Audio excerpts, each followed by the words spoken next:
Hello and welcome to another edition of TV on TV. Today, our guest is Dave Cavell from Brookline, candidate for the Massachusetts 4th Congressional District and longtime friend of mine. We're going to dive right in. We've only got 25 minutes here on Brookline Interactive Group Television. So much we want to talk about. Dave, welcome for the show. The first question is always the same. What have you been doing between birth and 2019? Well, Tommy, it is a pleasure to be here. It is a pleasure to see you, even at a safe social distance. Thank you so much for having me on. As you said, yes, I'm Dave Cavell, born and raised right here in North Brookline, near the Brookline Arts Center. And you know I've spent most of my life in Brookline, Tommy, because you've been there, frankly, for most of it. So yes, I grew up attending Temple Israel and playing Brookline youth soccer and sleeping through some town meetings because my mother, Kathleen Cavell, was in town meeting and would take me there on some school nights. She and my father, Stanley Cavell, raised me to care about public service and community. And so, she had started a group when I was in high school called Progressive Democrats of Massachusetts. And my father, when he was a professor, had gone down to Mississippi in 1964 during the Freedom Summer. And so that's why, for college, I left Brookline. I went all the way to Somerville and went to Tufts. When I met my wife there, by the way, but when I left, I decided to go into public service. I decided to be a teacher. And so I ended up in the South Bronx in New York teaching 32 students, fourth graders. And my first day, Tommy, there were 29 desks and 32 students. So as you can imagine, that meant 3 of them were sitting on the carpet.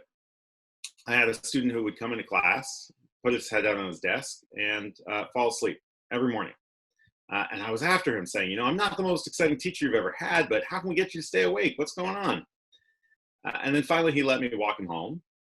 And I discovered why he was falling asleep. It was because he was homeless, and he and his father were sleeping outside every night.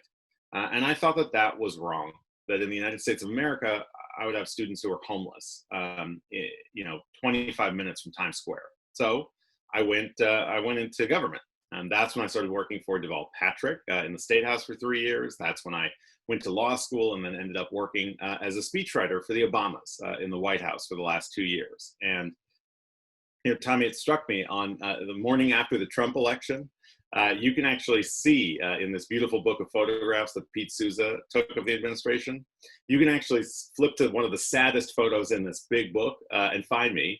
I'm in the Oval Office the morning after the Trump election in 2016. And what President Obama is saying there is, if you care about this work, I was only going to be president for 8 years. Tell me what you're going to do about it. And so, to answer that question, I decided to stay in government and public service. So 2 weeks after I left the White House, I was suing the White House because I was Maura Healey's senior advisor and assistant attorney general and spent 2.5 years in that office, doing everything that we were doing in that office, taking on the Trump administration, investigating ExxonMobil, beating the NRA in court, Purdue Pharma, you name it.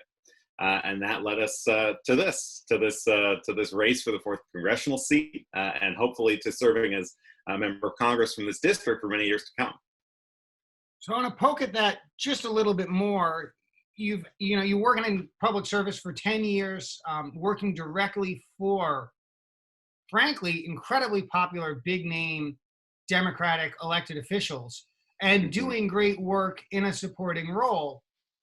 And after Congressman Kennedy announced he would not be seeking re-election, very soon thereafter, you decided to stay in government to continue trying to help people, but in a very different way. You wanted to be the elected. Tell us about how it came to be, how you came to decide that the right place for you was as an elected official rather than in a supportive role like you had been in the prior decade. Yeah. Well, look, obviously, the world has changed quite a bit since last fall, Tommy. Things have changed for a lot of people, but I don't think that the issues have changed. And in fact, I think for the most part, they've just been underscored and their urgency has been increased.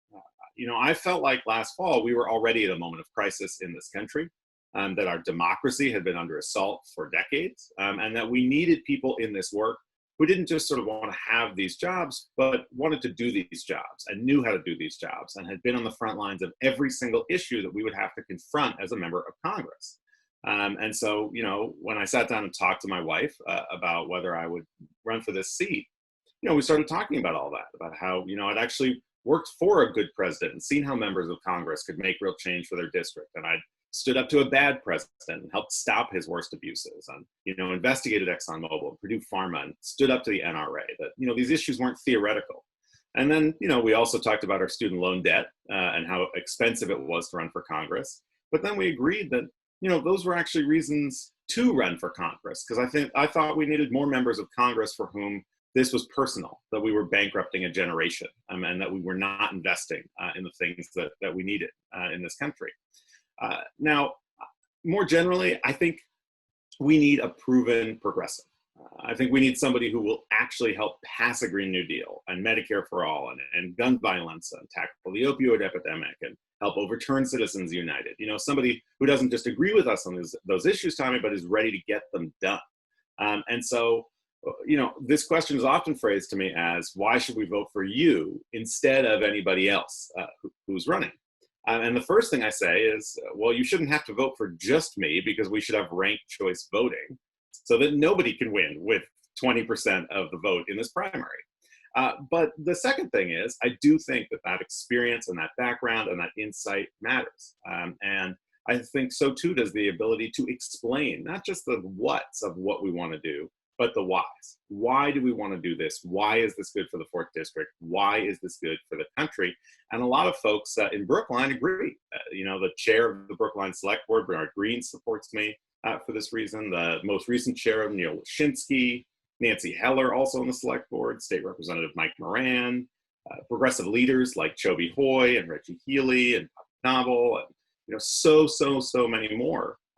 And I think that that's because they know there's really one of us in this race that is ready on day one to confront one of the greatest crises in our history and hopefully turn it into a moment of opportunity to do big, important things that we've needed to do for a long time. So I want to get into some specific issues. You mentioned you got experience as a school teacher. My son Felice is rising 4th grader. My daughter Angelina is going to enter kindergarten, both at the Pierce School, or maybe not at the Pierce School.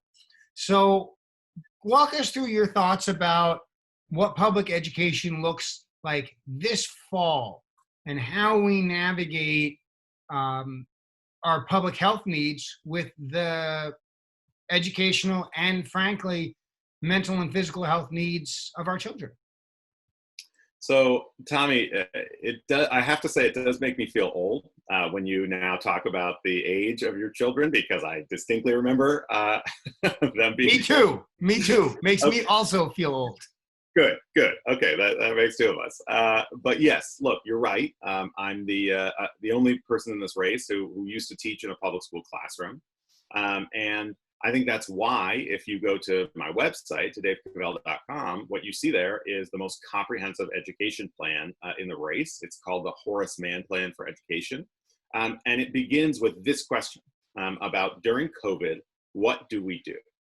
How do we fund our schools? How do we keep students safe? And how do we make sure that, for students like, your son, you get one chance to go to 4th grade. And so we've got to make that count. So the plan starts by recognizing that the most vulnerable students right now, in my view, are the students who were the most vulnerable before this crisis. They were students who didn't speak English as a first language at home, low-income students, students in immigrant communities, students who learn differently than their peers. And these are the students that I think are most at risk, frankly. So this is why, we call for a whole bunch of things, getting more, high-speed internet everywhere, making sure that students have connected devices. Frankly, I thought it was disgraceful that Mitch McConnell's response when states were talking about funding issues was to tell states to go bankrupt. I think that Congress needs to step in and get emergency aid for education to school districts, because, look, Tommy, I've been across the district. I was at a teacher protest on Taunton Green in Taunton a couple of weeks ago. They're about to lay off 150 teachers. And that's the same story in cities and towns throughout the district. And I don't have to tell you, Tommy, that Chapter 70 funding doesn't just magically appear. When we're talking about funding our school systems in the midst of a pandemic, this is where Congress needs to step in and make sure we're not balancing budgets on the backs of students and teachers. But I also think that more generally, our reopening plans here need to be driven by facts. They need to be driven by science. They need to be driven by experts, and they need to be developed together. I was really disappointed to learn that very few parents had been consulted by their school districts throughout this summer, throughout the 4th District, when we were considering reopening plans. Very few educators and teacher groups had been brought in by the Baker administration to sit at the table and figure out, how are we going to do this? And what do students need to be safe? What do teachers need to be safe? How do we make sure we do this the right way? Because, I don't have to tell you that for a lot of low-income families in particular, this is essential. This is their childcare, and especially for younger students. These days in school are absolutely essential, and there's no replacement for them. So whatever we do has to be driven by science, but it's got to recognize we have to reopen here, right? I mean, this is going to be a real problem if we try to reopen, don't do it right, and then have to shut things right back down. We can't accept that. And on top of that, Tommy, I'll just note that I think we need to hear a lot more about the plans to keep our communities safe when we're welcoming back thousands of college students to this state in a few short weeks. I mean, it's great that we've got so many college and university campuses in Massachusetts. It's great that we're known as a place of higher education. But what about the students that are coming back from places that are having virus outbreaks right now?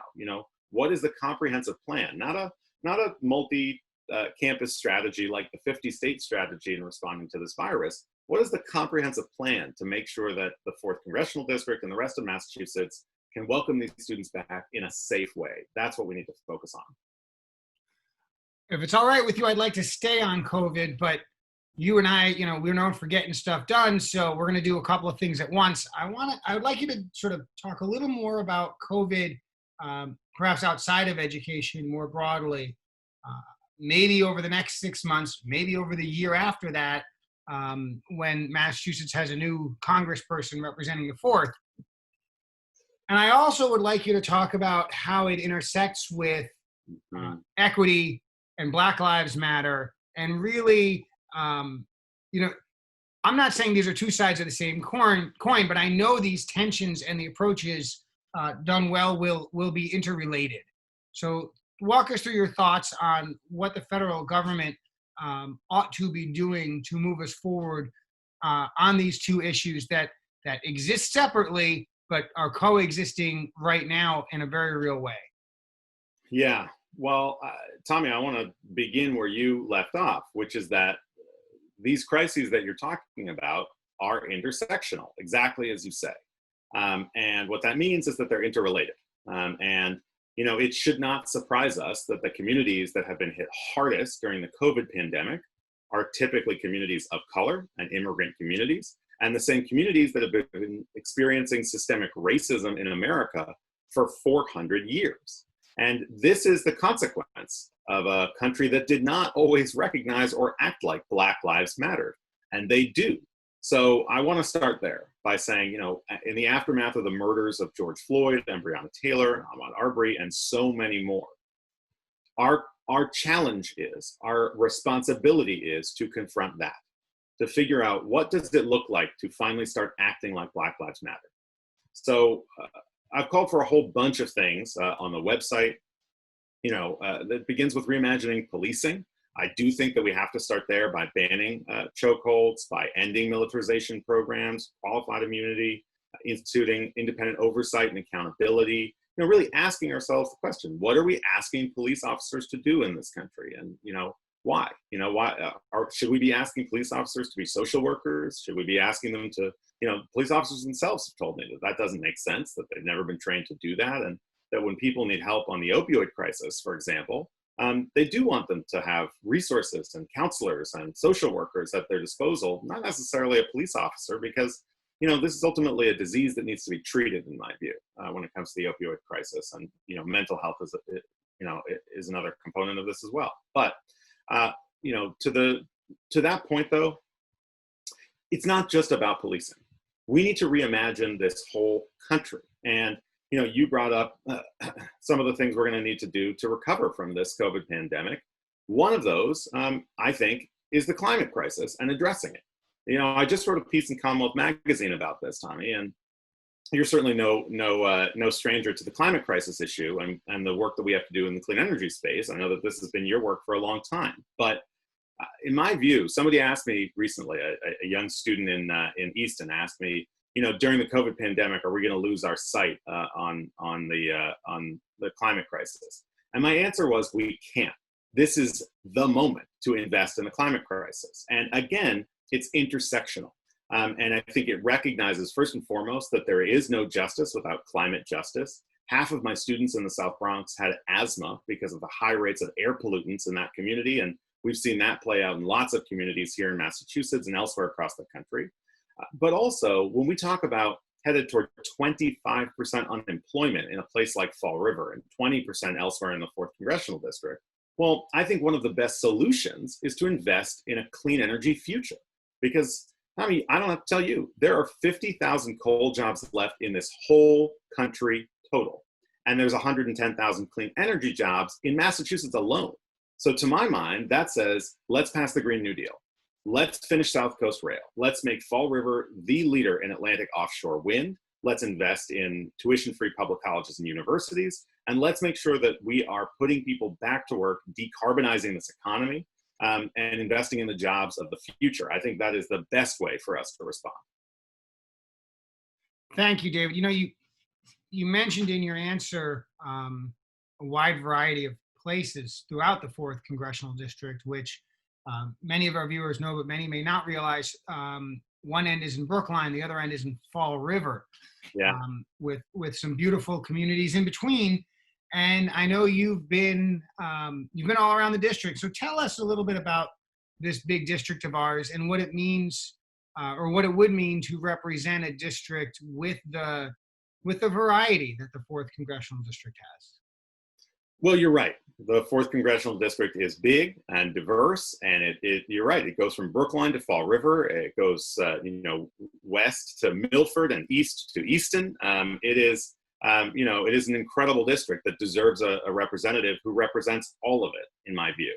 So that's why, since day one, when I launched my website, I was the only one in the race to have a website that was not just in English, but was fully translated by human beings fluent in these languages into Spanish and Portuguese, because 20% of students in Fall River speak Spanish or Portuguese as a first language at home. And my view is, if you're not even talking to everybody in the district, how can you hope to represent them? So that was the first commitment we made. Another one that we've made and called on my co-candidates to commit to as well is what we call traveling offices. So I saw this in the Attorney General's office, which sees itself as the people's law firm, which means you take your services on the road and to people instead of just always asking people to come to you. So instead of just having 2 district offices here, one in Attleboro and one in Newton, I think we actually need to bring the services and resources of the office into communities. So a couple times a month, we're going to rent out office space in city and town halls across the district, and we're going to come to you. We're going to bring the staff of the office. I'll be there. We're going to bring resources, and we're going to make sure that we can actually serve you in your community without you having to come all the way to us. And I think that that's a really important commitment to make, Tommy. I think, serving people and representing them, there's a reason the job is called representative. And I think that that needs to be the first and foremost concern of anybody serving in that role. This race has been active for almost a year now, right? The conversations were starting in late September, early October 2019, and certainly no one I know saw COVID coming or saw the tremendous positive unrest associated with Black Lives Matter, but you knew it was going to be a long road. And in this part of the world, at least, long roads are expensive roads. So I'd like you to just sort of help us see sort of what the money in politics in the 4th Congressional District looks like in terms of what fundraising looks like. Some candidates have self-funded a little. Some candidates have self-funded a lot. Some candidates have frankly had to walk away or put careers on hold to take a stab at this, and that has its own personal costs, right? So walk us through what the money looks like in this race and how you think that matters. Well, I think you've brought up something that's really important, not just in the 4th congressional district race, but in politics generally. And that is that money is part of what is wrong with politics, and that seats cannot be for sale to the highest bidder. That does not result in elections that I think we can be proud of, or necessarily the best representatives for folks in the district. And I think we deserve better.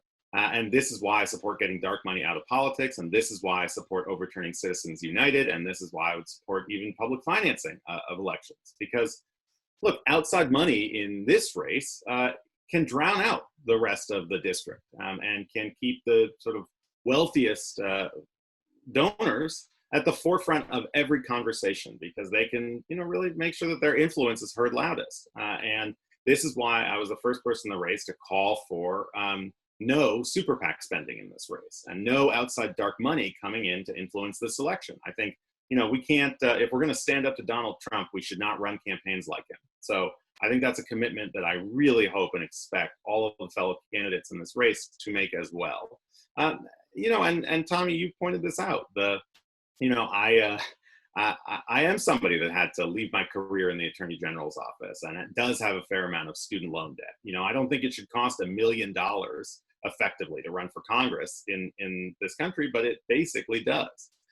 But here's the good news, is that yes, there are some people who have very wealthy donors who are supporting them, and this, that, and the other. And I'm very proud of the donors that we do have, and I'm very proud of the amount that we've raised. But the truth is, money is not what wins elections. I have worked for 3 people, Deval Patrick, Barack Obama, and Maura Healey, all of whom were told that they were not going to win their race because they weren't going to have enough. They weren't going to have the most money in the race, and therefore they couldn't win. And as we know, that turned out not to be the case. So ultimately, that's what we're trying to do, is still go everywhere and talk to everyone about everything. And I think that's a commitment that everyone should make. And recognize that, money cannot determine this election. The voters in the 4th district have to do that. And so we need a system that reflects that. But in the meantime, where my money is not coming from, Tommy. It is not coming from corporate PACs. It is not coming from police unions. It is not coming from fossil fuel executives or companies. It is coming from over 1,000 people who believe in a better future for the 4th district. And that's a commitment you can count on. Dave, we've only got a few minutes left, so I am going to remind folks the election is September 1st. Polls will be open. You can go vote in person. You can also vote by mail. So I want you to really keep your eyes open for this. It's the postcard. All you got to do is open it up, check and make sure your information is correct. Put that check mark on it, sign it, drop it in the mail. It's postage paid. The ballot will come to you. You fill out your ballot, you send it back, you're a proud American. And then you repeat for November 3rd, right, to twofer. So important, whoever you're voting for. Dave, I want to give you one more minute. What do we miss? What's on your mind? What are some things we should leave with? Well, the first thing is, thank you, Tommy, for having me on and for highlighting this race. The second is, I think this is a moment for big, bold, progressive ideas. One we didn't even get to is what I call the George Floyd Education Act. You talked earlier about our fight against systemic racism in America and to recognize that Black Lives Matter. I think Black history matters too. And I think one of the things we need to do to respond is make sure that every student in this country learns about our real history. So I put forward this proposal with a former colleague of mine that would bring a bunch of folks together from Facing History and Ourselves to the NAACP, the Obama Foundation, and others to figure out, what do we teach, when do we teach it, and how do we teach it? I think that's a bold idea, but it's also an important idea. We can't change our past, but we can learn from it, and we have to. But more generally, as you mentioned, the race is September 1st. We need to make sure every single person has their voice heard and votes for somebody who is ready on day one to step into the federal government in the midst of one of the greatest crises of our lifetime. And I am. So please go to davecavell.com, CAVELL.com. Connect with us there. You can also connect with us on Facebook at Cavell, the number 4 Congress. I cook dinner with my wife on Fridays, on Shabbats, every week. Come join us. We're on Instagram. I'm on Twitter at David F. Cavell. And most of all, I would just be so honored to earn your support in this race and to get to work on behalf of the 4th Congressional District, because I don't think we have any time to waste. Dave, thanks so much for taking the time with me today. And thank you, viewers, for watching Brookline Interactive Group. I'm Tommy Vitolo. We're doing this every week. Plenty of candidates to choose from. I have no doubt you'll find one that's right for you. And until we see each other again, have a great one. Stay safe and healthy, everyone.